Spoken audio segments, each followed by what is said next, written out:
to United View and welcome to the match preview for Manchester United's trip to the Cottage, one of the most iconic grounds in English football. Joining me today, massive Fulham fan, is Jack from Fulhamish. Jack, thanks for coming on. How you doing, bro? Yeah, I'm good, mate. I'm good. How are you? I'm good. We've bounced back in midweek against Aston Villa after getting absolutely spanked the week before. And I just feel this is a really tricky trip to the Cottage. I do. It's like on your day, I've seen you, especially with against the big boys, you put up a good game, good Yeah. fight. The big man's not going to be up top. I'm reading and seeing that he's injured, Alexander Mitrovic.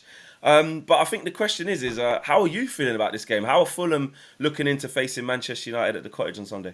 Well, I'll tell you, I was more confident when Alexander Mitrovic was playing. I'll be perfectly honest with you. But I think you nailed it, right? The key element here, I think, for us is that every time we've gone anywhere or had anyone to play us at the Cottage this year, you've had our moments. And I think the moments have been massive for Fulham this year. And you look at the late goals for Arsenal at the Emirates, late goal for City at the Etihad, see the reactions, right? This is all I can ask for.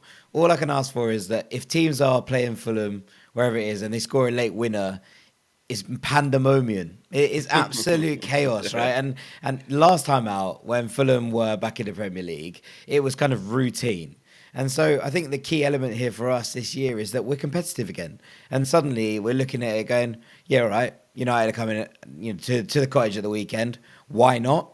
Why couldn't we get a result? What's going to happen here that we're looking at very differently to, one of those standard games where last time you're like, okay, if it's Bournemouth or it's Nottingham Forest, and those are the games you need to get results against. And I think the start we've had means that we can look at these games and think, yeah, all right.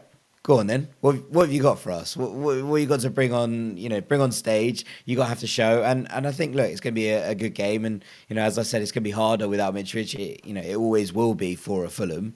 But equally, if you're looking at this game and going, we're where we were before the international break. We're where we are now. We're looking at this game and going, yeah, okay, fine. We already have the points in the bag to where we need to be. Come and Is it a get free us. hit? Is it like a free hit, basically, I, for Fulham? so basically, the last time up in the Premier League, I made the mistake of calling too many games free hits, and then we didn't win any of the Before free you know it, you're hits. down. Yeah. Exactly, right. And so you're looking at them, and I hesitate to call anything a free hit, but I think you look at this game and think, if you'd offered me 19 points before the international break, where we are in the table, I would have been like, excellent, fine. I'm not worried about this last game going into it. And I think there is an element of this game, and I'm sure we'll come on to Andreas. I'm sure we'll come on to some of Yes. these players that, have been crucial for Fulham. But we're looking at this and going, okay, this is the last game. Players out for international duty. You're worried about who's going to the World Cup. And I'll be like, right, hit Luke Shaw hard first minute. Yep. He doesn't want to be worried about that tournament. And I don't mean that in a negative sense. And obviously, you never, ever want to see a player get hurt. Let's make that very, very clear. But Yeah. how much do players want it the week before a World Cup when so many players right now have been put into that horrible situation of missing out with their country? Can you go, okay, I'm going to give 100% every single That's a man on good the point. pitch? Yeah, that's a good point. I think That's all I in would say. completely in context of what you're saying, of obviously you're not going out there trying to injure people, but No, no, no, in terms never. of playing at that intensity of, like, if this was a regular game and there wasn't something round the corner next Monday where these players are going away on international duty Exactly. for the massive World Cup. For players who aren't going there, who are going to get a nice little winter break or go off and go to Dubai or whatever it is for Yeah. training, can they, like you say, ask the questions of pretty much our whole squad's going to the World Cup, Yeah, especially exactly, on the right. start. Of your starting Yeah, 11. So, like, I would yeah, say four of our starting 11, if we exclude Mitrovic from it right now, are going away. And you can maybe sub those players out depending on how Fulham look at this game. Can those players be like, right, we're going to step up now in a game that matters loads to us because it's one of those ones before the break?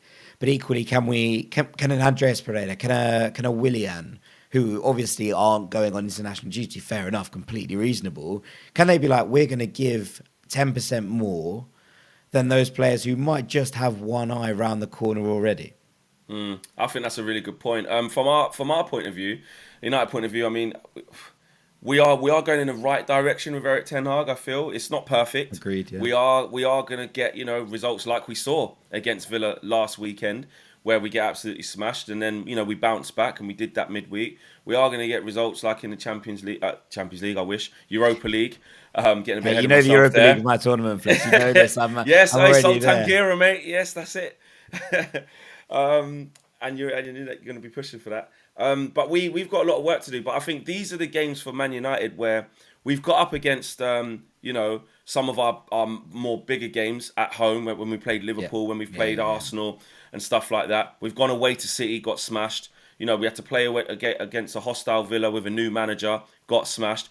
And I think this is a really tricky trip to another tough ground, another team, like you said, who, okay, it's not a free hit, but they're going to be saying, right, let's just go for it. There's Like nothing to lose, right? there's nothing to lose. We've secured a good amount of points, like you said, up until this point.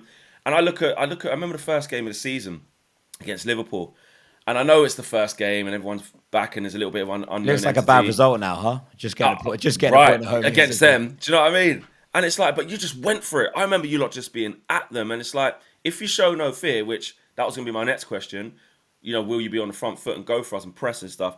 I see it being a really tricky game. One that, of course, I think we can win. Obviously, I back my team. On paper, but you always say that, yeah, right? That's the way you have to be. it's tough. It's still good. I still think it's gonna be a tough game, especially when, as Man United fans this season, I think we've been happier at some of the, again, no disrespect to Fulham, some of the bigger clubs' performances Yeah, that yeah, yeah. we've had. But playing against clubs like in the I can't even say in the bottom half I'd because say Fulham aren't. the mid range, But shall we yeah, say? that's That's where okay. we We'll need to get start no picking if up. we get any higher. Yeah, exactly. But it's crazy. Fulham aren't even in the bottom half, so I can't even say that. But traditionally, it's like, Yeah. okay, you can get up for it for Liverpool at home, you can get up for it against Arsenal. But what are you saying against Leicester away? What are you saying against Southampton? What are you saying against Fulham? And this is another test that we need to pass. What I was going to say, like this was kind of the Solskjaer factor, right? You're Yeah, brilliant in the big games because you were happy to sit up, soak in, and kind of have that game where you can play. Oh, we can play on the counter, and we're actually very good at that because of the players for it. But can you do that when you have it 70% of the ball? And the answer, I exactly. think, a lot of the time was no.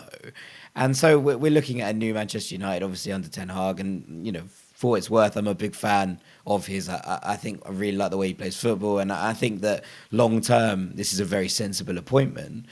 But I also think that this is kind of game where you go, okay, right, new manager, everyone's a little bit on edge. Can you get stuck in? And that's the thing with Fulham this season. I think we always have. There's not been a game where Fulham have given any quarter, and I think that's a real nice place to be because yes, we're playing some really nice stuff, and we have also sat in and dominated games. We've had those, occasions where we're looking at them and thinking, right, this is the kind of game that we can have 67% of the ball. Brighton at home, right? There was under Potter at the time before he made that jump. And we were like, okay, let's go and play Brighton at their own game. Let's play them off the park. And we did at the Cottage. But this is the kind of game I think we come into and be like, right, have the ball then.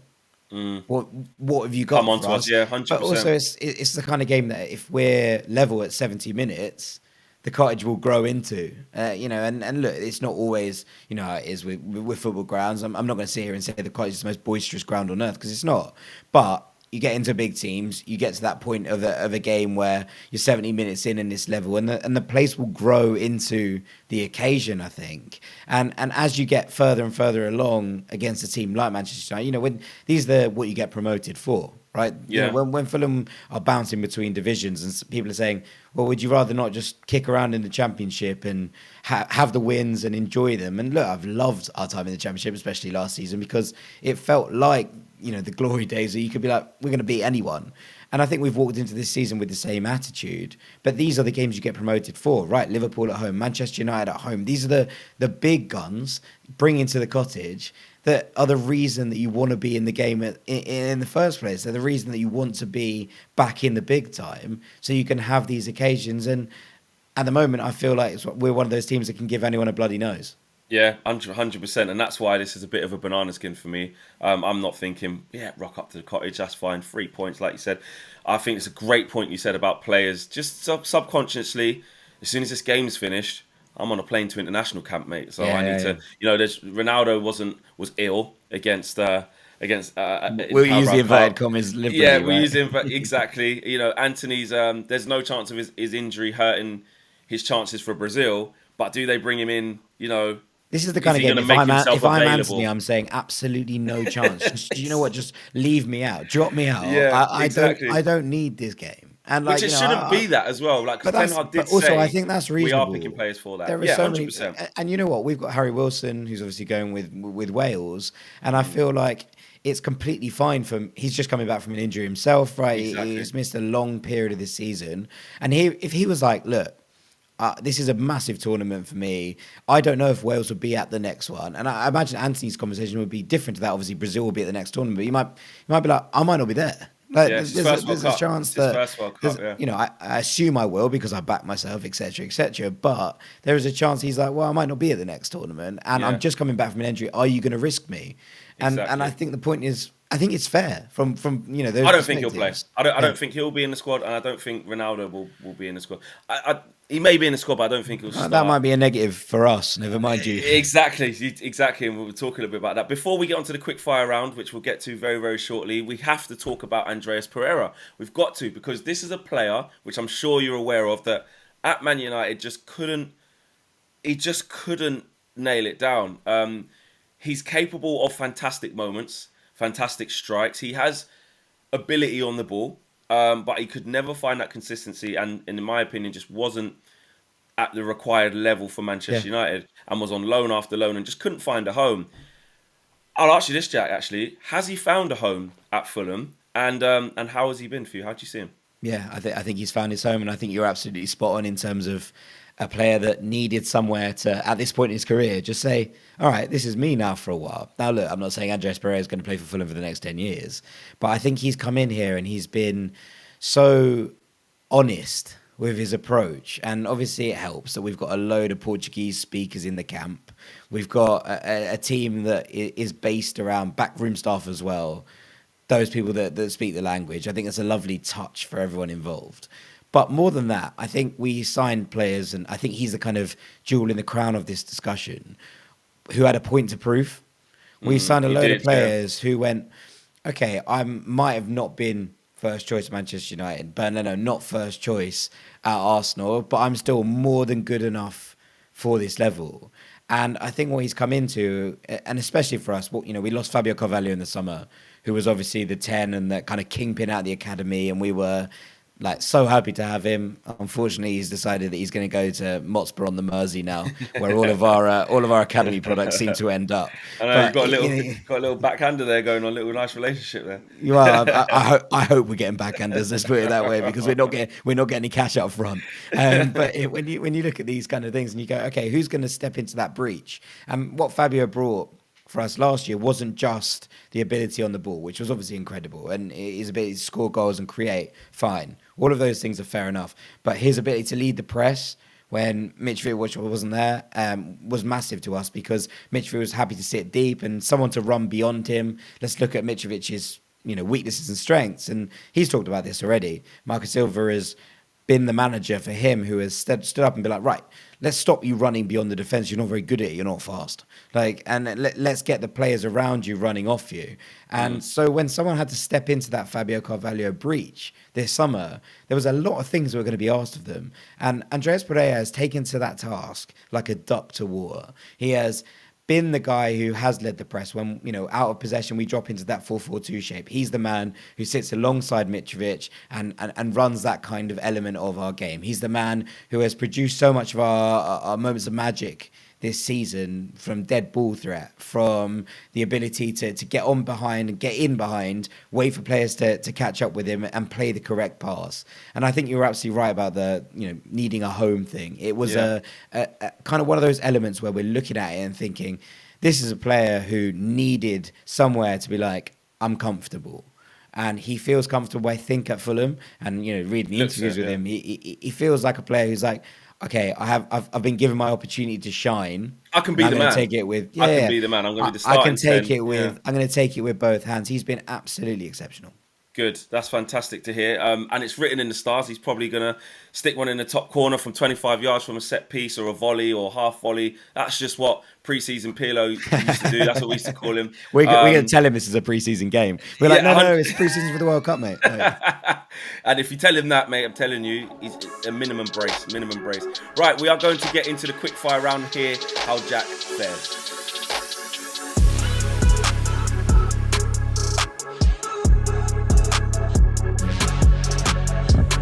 Where will Fulham finish this season? I'm going to say 15th. It's a negative prediction considering where we are.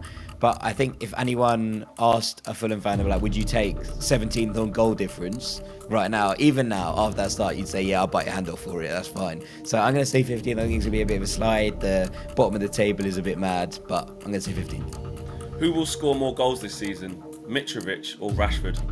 Mitrovic. Why? I was like, do you want the rationale? Like, it's fine. I reckon if Fulham stay up, Mitrovic is getting minimum 15, and I've just backed Fulham to stay up, and I don't think Rashford will get to that number. But I'm a big fan, and I like Marcus a lot. Mitrovic or Ronaldo? Mitrovic. I don't think Ronaldo will score as many as Rashford. One Fulham player good enough to play for Man United. I was going to say Andreas Pereira, just to really round you up. I'm going to say Kenny Tete, our right back. And I'm a big Diogo Dalot fan, but you look at that and you think behind him, the pecking order looks relatively weak. And I think that Tete is one of the better right backs in the Premier League. One player you'd take from Manchester United. Ooh, Diogo Dalot. Over all of them? No. I'd have Lisandro Martinez. I think he's exceptional. I loved him at Ajax, and we could really do with a left-sided centre-back to take over from Tim Ream when he retires. So I'm going to go Lisandro. Win the FA Cup this season or stay up this season? Stay up, and I know that's the wrong answer, but equally I think it's been so important that Fulham set ourselves back in a base situation that can allow us to kind of grow again, because it's been too much up and down, as anyone will know. It's the yo-yo tag that I can't stand. But when you look at it, I think staying up is much more crucial to our future success than a cup victory. But I know that's the wrong thing to say as a fan. Can Fulham beat Manchester United without Alexander Mitrovic? Yeah, but it only in the exact circumstances we're currently talking about. Are the Khan family doing a good job as owners? Yes, yeah. On the whole, there are major problems, and there are lots of things wrong with the club. But on the whole, I think in terms of ownerships, it's not been as bad as many clubs face. And look, we're still solvent and still happy, and that's more than I can say for a lot of clubs these days. Will another club try to poach Marco Silva? Ooh. Yes, I think they will, because I think Amorim will leave Sporting, and I think they'll come back for him for a second bite of the cherry. But I've got a funny feeling he says no. Okay, so that was a quick fire round there, Jack making his feelings known. Listen, it's all about Mitrovic. A few Man United fans in particular, actually, were saying, oh, Mitrovic this, and could he make the step up and play for a top six side? Jack obviously saying he's going to score more than Rashford, and obviously saying he's rather have him over Ronaldo. It'd be interesting to see what a lot of you guys think in the comments as well. Right, prediction time to finish off, Jack. It's all said and done. It's all fun and games. We've spoken about both teams. We've waxed lyrical about managers and styles of plays and all these different players. Let's get straight to the meat of it. Give me your prediction. I'm going to go 1-1. 1-0. I think we get a point out of this, I'll be honest. And look, that might not play out. We might be 4-0 down by half time. But we don't often score 4. Don't take the other day as an example. No, that is fair enough. But I'm going to go 1-0. That's how I fancy this playing out. Okay, I feel uncomfortable about this game. I really do. But as a viewers will tell you, I feel uncomfortable about most games, and they say I jinx it if I feel anything different. So that's a positive. I'm going to go over tight 1-0 win. We'll nick it. Yeah. I think it will be extremely difficult. Yeah, we're not high scorers. I know we scored 4 in one half against Villa in the Carabao Cup, which I couldn't believe. But other than that, we're not big scorers, and we don't concede many goals. Recently we've leaked a couple, but I'm going to go tight 1-0. We get the points just before the World Cup, and then happy days. But it could easily be a draw, 100%. Listen, Jack, it's been an absolute pleasure, my bro. Thanks for coming on. If you want to check out Jack's channel and just check him out in general, his links in the video, it will be in the video description below to his channel. And obviously, his socials will be there as well. It's been great talking to you. Smash a like on the video, guys. Subscribe to the channel if you are new. And drop your comments about Andreas Pereira, about what Jack said about Mitrovic over Ronaldo and Rashford, etc., etc. Let us know how you're feeling about this game as well. We're out of it. We'll see you with another video again soon. Peace.